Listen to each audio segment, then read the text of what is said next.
A Comissão de Ética da Câmara de Sertãozinho vai analisar hoje à tarde a denúncia contra um vereador da casa. Ela foi representada após o Tribunal de Contas apontar irregularidades numa emenda parlamentar feita pelo legislador a uma associação da cidade. O Tribunal de Contas do Estado de São Paulo julgou irregular a prestação de contas dos recursos repassados ao projeto musical, artístico e cultural chamado Pratas da Casa, no valor de R$50 mil, e determinou a devolução aos cofres públicos. O dinheiro foi decorrente de uma emenda parlamentar do vereador Lúcio Martins de Freitas, o Lúcio da Rádio. A partir desse apontamento, o caso foi levado à Câmara para investigação.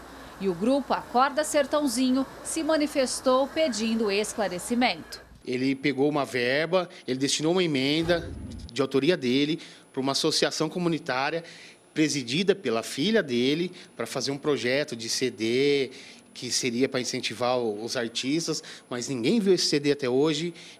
Foram distribuídas canecas com a logomarca desse projeto e a foto do vereador, que isso, no meu entendimento, é campanha política e com dinheiro público. Então, a sociedade não aguenta mais isso. Pela proposta da emenda, 2.000 CDs seriam gravados para distribuição. E a entidade, que é uma rádio comunitária de Sertãozinho, ficou responsável pelo serviço. E a rádio grava esses CDs?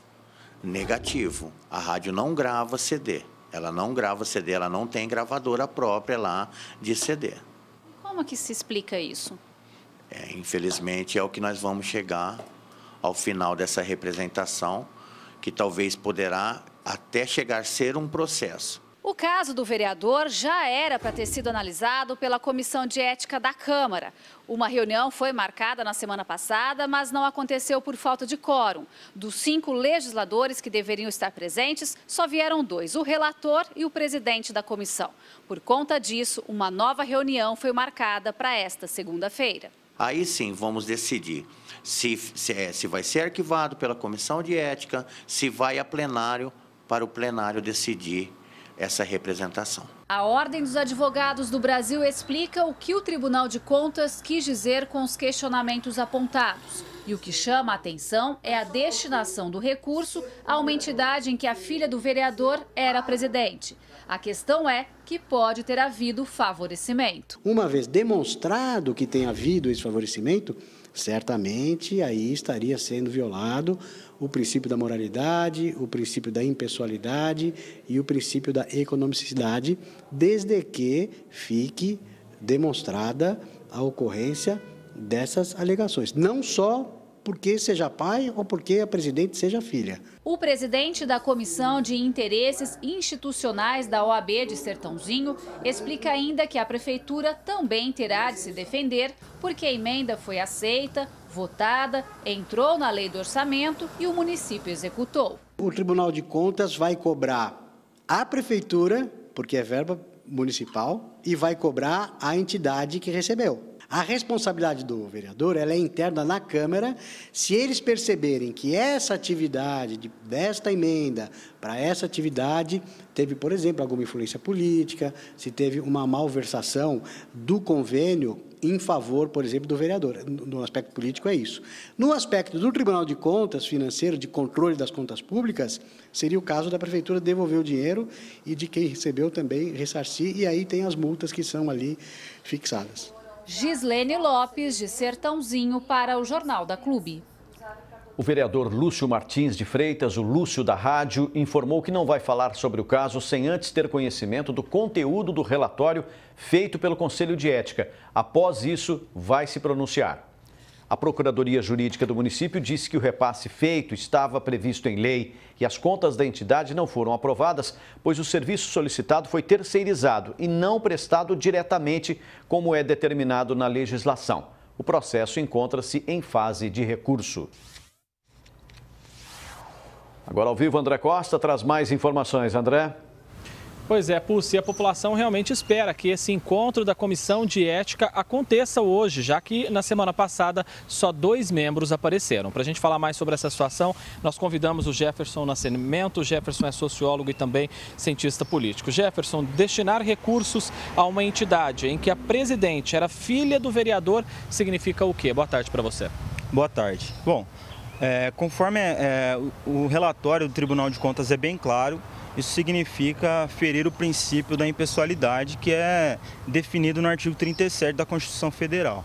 Acho que é importante que a população tenha em mente que o recurso público ele deve ser utilizado sempre para mirar o benefício público, né? O interesse público. Ele não pode ser utilizado de acordo com a conveniência do administrador ou do representante. Então, por isso, a Constituição ela fixa princípios da moralidade, da impessoalidade, da eficiência e da publicidade. Então, isso está bem claro no artigo 37. O que representa, então, a atitude desse vereador lá de Sertãozinho?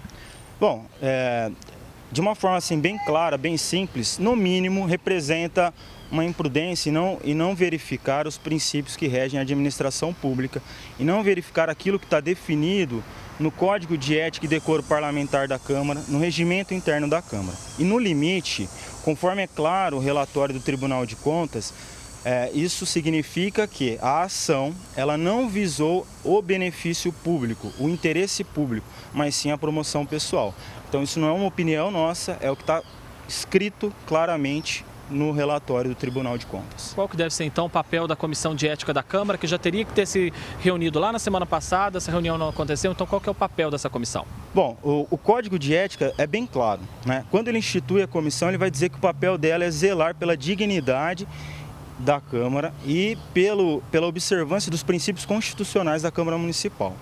Então, nesse caso, fixa lá também algumas competências que é importante destacar duas, né?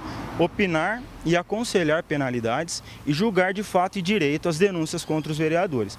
Então, nesse caso, como o relatório é claro em dizer que houve violações, tanto regimentais quanto éticas, o que seria inadmissível é o arquivamento do caso, né? Então, nesse caso, a comissão ela poderia, dependendo da sua interpretação, atribuir uma penalidade de acordo com o artigo 3 do Código de Ética, que isso significaria a cassação do vereador, ou atribuir a esse ato uma penalidade de acordo com o artigo 4, né, do Código de Ética. Então, nesse caso, a penalidade seria uma censura por escrito ou a suspensão regimental. Agora, o arquivamento puro e simples é a pior mensagem que pode passar para a população, piorando a imagem que a Câmara tem perante os munícipes. Sem dúvida. Jefferson, muito obrigado pela sua participação aqui no Jornal da Clube. Daqui a pouco eu volto com as últimas informações. Paulo Pucci. Quem, André?